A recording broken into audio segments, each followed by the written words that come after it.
श्री हरि विष्णु की नाभि से कमल पर उपस्थित होकर के उत्पन्न होते हैं ब्रह्मा, जो इस सृष्टि इस संसार की रचना करते हैं। तो वही भगवान शिव की नाभि से उत्पन्न होता है कमल, और उस पर विराजती हैं आदिशक्ति जगदम्बा त्रिपुर भैरवी, जो इस समस्त ब्रह्मांड में सौंदर्य और व्यक्ति के कामनाओं पर नियंत्रण करती हैं, उसे पूजा करती हैं। तो वही रावण की नाभ में उपस्थित है अमृत, जो उसे अमर बनाता है, और उसका वध करने के लिए भगवान श्री राम को भी पहले नाभ के अमृत को खत्म करना होता है। तो आज के वैज्ञानिक युग में भी परमाणुओं की शक्ति उसके नाभिक में ही उपस्थित होती है। अर्थात कहने का तात्पर्य यह हुआ कि नाभि शक्ति का वह प्रथम केंद्र है, जहाँ से शक्ति आकार लेती है, प्रस्फुटित होती है। एक व्यक्ति या एक जातक गर्भावस्था में माता के नाल से नाभि से ही जुड़ता है, और स्वयं गर्भ का निर्माण भी नाभि से ही प्रारंभ होता है। तो सिद्ध हुआ कि नाभि ही व्यक्ति के जीवन ऊर्जा का प्राथमिक बिंदु है। इसी नाभि की शक्ति को तंत्र ने नाभि दर्शना अप्सरा के रूप में देखा और आपके सामने प्रकट किया। नाभि दर्शना अप्सरा का मूल सिद्धांत जो है, आपकी नाभि की ऊर्जा को जागृत करना, और अगर आपके नाभि की ऊर्जा जागृत हो जाए तो आपके जन्म कुंडली में जितने भी दोष हों, कोई ग्रह दोष बना रहा हो, कोई ग्रह दोषी हो, कोई ग्रह पीड़ित हो, उसके दुष्प्रभावों को आपके नाभि से उत्पन्न ऊर्जा निष्फल कर देती है, अर्थात ग्रह दोषों का निवारण कर देती है। कैसे, हम इसी विषय पर चर्चा करेंगे इस वीडियो में। तो दर्शकों सादर अभिनंदन बंदन, चैनल पर नए हो तो सब्सक्राइब कर ले, वीडियो को लाइक और शेयर करें। आइए हम दिखाते हैं कि जब नाभि की ऊर्जा जागृत होती है तो कैसे आप पर क्या प्रभाव देती है। आप देखें इस जन्म कुंडली को, तो इसमें जन्म कुंडली की नाभि क्या है, यानी आपके बर्थ चार्ट की नाभि यानी केंद्र, ऊर्जा का केंद्र क्या है। तो यह है लग्न, यानी हमारा आपका मस्तिष्क, फिर इतना हिस्सा, यह हिस्सा जो है वह लग्न का प्रथम भाव होता है।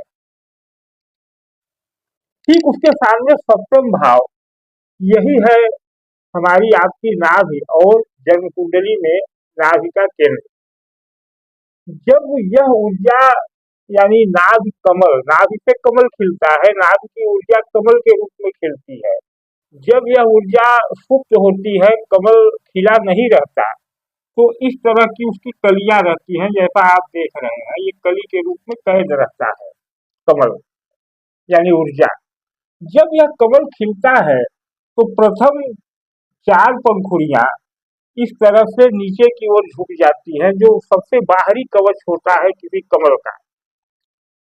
आपकी जन्म कुंडली में वह बाहरी पंखुड़ियां है, यह 6वां और 8वां भाव, और यह है आप, यानी यह आपका मुखमंडल और यह आपकी नाभि। इस पूरे ऊर्जा को यह 6वां और 8वां भाव बंद किए रहता है।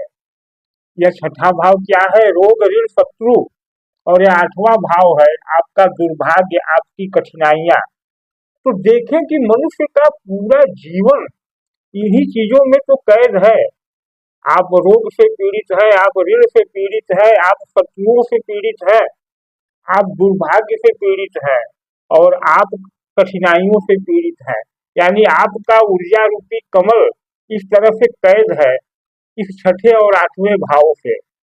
अब जब आपके नाभि की ऊर्जा जागृत होगी तो यह कमल खिलेगा, इस तरह से खिलना चालू होगा, और प्रथम 2 पंखुड़ियां यानी यह 6ठा भाव और 8वां भाव नीचे की तरफ चला जाएगा, जैसा कि कमल में होता है, और यह कमल खिलना प्रारंभ कर देगा। पहले स्टेज में 6ठा और 8वां भाव इन पंखुड़ियों के रूप में नीचे हुआ, दूसरे स्टेज में क्या होगा, जब नाद की ऊर्जा बढ़ेगी तो यह पंचम भाव और यह नवम भाव, यह है ज्ञान का भाव और यह है धर्म का भाव, यह खिलेगा, यह पंखुड़ी निकलेगी इस तरह से। यानी दूसरी पंखुड़ी कमल का खिल गया, नाग कमल का। इसके बाद जब होगा तो चौथा भाव और दसम भाव खिलेगा, यानी चौथा भाव है सुख का और दसवां भाव है कर्म का। यह दो पंखुड़ियां खिलेगी। सुख कब होगा, जब कर्म होगा। कर्म कब होगा, जब आपका धर्म साथ देगा। और जब आपका ज्ञान खिलेगा तो धर्म होगा, जब ज्ञान होगा। तो ज्ञान से सुख और धर्म से कर्म, तो यह पंखुड़ियां दूसरी खुल गई इस तरह से। आपके कमल की दूसरी पंखुड़ी खुल गई। और नियम से तीसरी। इसके बाद जब आपके नाग की ऊर्जा और बढ़ेगी तो क्या होगा, तो यह तृतीय भाव और एकादश भाव खुलेगा। यह तृतीय भाव आपका पराक्रम का तो भाव है ही, साथ ही यह आपके सेवकों का भाव है। आपके पास सेवक होंगे। और यह क्या है, 11वां भाव आपकी इच्छाओं की पूर्ति का भाव। यानी यह नाभ की ऊर्जा बढ़ेगी तो आपकी इच्छाओं की पूर्ति होगी, आपके पास सेवक होंगे। सेवक का मतलब यह है कि आपके पास लोग होंगे जो आपकी आज्ञाओं का पालन करेंगे। इससे बड़ा क्या हो सकता है कि व्यक्ति के पास लोग हों और उसकी ऊर्जाओं का, उसकी आज्ञाओं का पालन करें। तो जब यह इतना खिल जाएगा यह कमल, तो आप पूर्ण रूप से प्रस्फुटित हो गई आपके नाभि की ऊर्जा। और तब यह दूसरा और 12वां भाव, यह दूसरा भाव क्या है, धन। यह भाव यहाँ खिल जाएगा, धन, कुटुंब, परिवार। और यह क्या भाव है, मोक्ष। यह मोक्ष का भाव है बोलकर। तो आपके पास फिर कुटुंब, धन का सुख और मोक्ष, धन से मोक्ष मिल जाएगा। जीवन की यही सार्थकता है। धन तो बहुत लोगों के पास आ सकता है, लेकिन वह धन, यह धन मोक्ष देने वाला है कि नहीं, महत्व इसका है।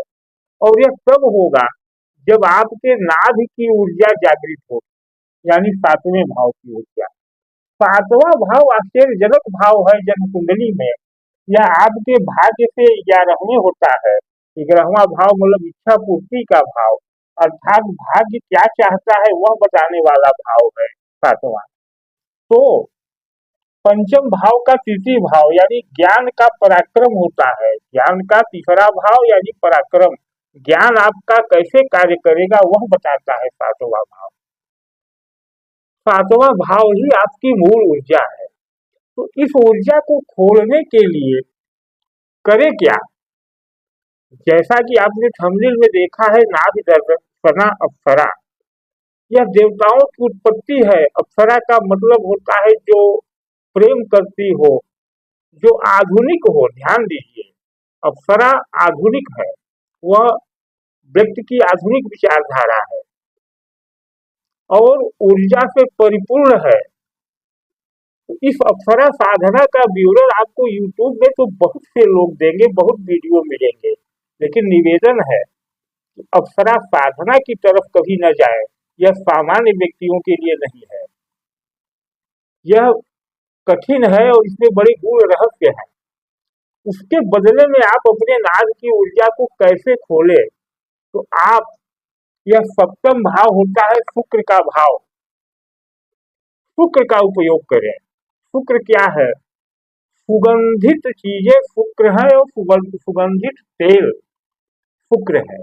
तो आप किसी अच्छे क्वालिटी का चंदन का तेल ले लें या अन्य कोई सुगंधित तेल ले लें जो सस्ता हो लेकिन अच्छा हो। उस तेल का अपनी नाभि में प्रतिदिन, यहाँ नाभि जो होती है, सुबह स्नान के बाद वहां मालिश करें, यूं हल्के हल्के मालिश करें। इससे आपके नाद कमल खिलने लगेंगे, नाद की ऊर्जा जागृत होने लगेगी। और शुक्र आपका बलवान होकर के सारे यह कमल आपका खिला देगा। अब बात आती है कि उस तेल की क्वालिटी, तो उस क्वालिटी को आप मार्केट से भी प्राप्त कर सकते हैं अच्छी क्वालिटी का, और नहीं तो हमारे से आप प्राप्त कर सकते हैं। हमारा जो तेल होगा वह दशांग का तेल होगा। क्या? दशांग, यानी यह हवन सामग्री जो आप स्क्रीन पर देख रहे हैं जिससे हवन होता है, इसमें 10 आयुर्वेदिक यानी जड़ी बूटियां जो वनस्पतियां हैं मिश्रित होती हैं। इसका तेल बहुत सीमित मात्रा में निकलता है। इसको आप हमसे प्राप्त करेंगे, वह भी दूसरी विधि उसकी है कि यह तेल पहले शिवलिंग पर अभिषेकित होता है और अभिषेकित मंत्रों के माध्यम से होकर के फिर जो इकट्ठा होता है वह हम आपको उपस्थित कराते हैं।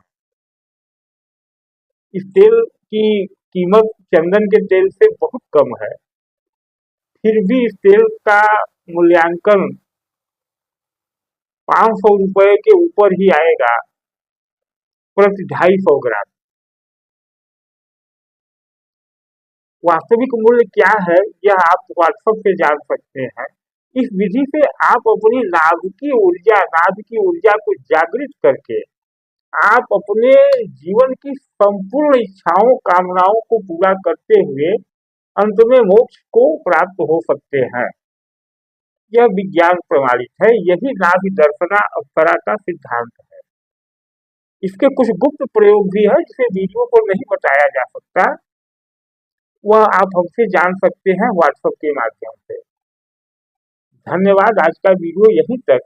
वीडियो का विषय कैसा है कमेंट में अवश्य लिखें और अधिक से अधिक लोगों को शेयर करें जिससे कि लोगों को लाभ प्राप्त हो। धन्यवाद।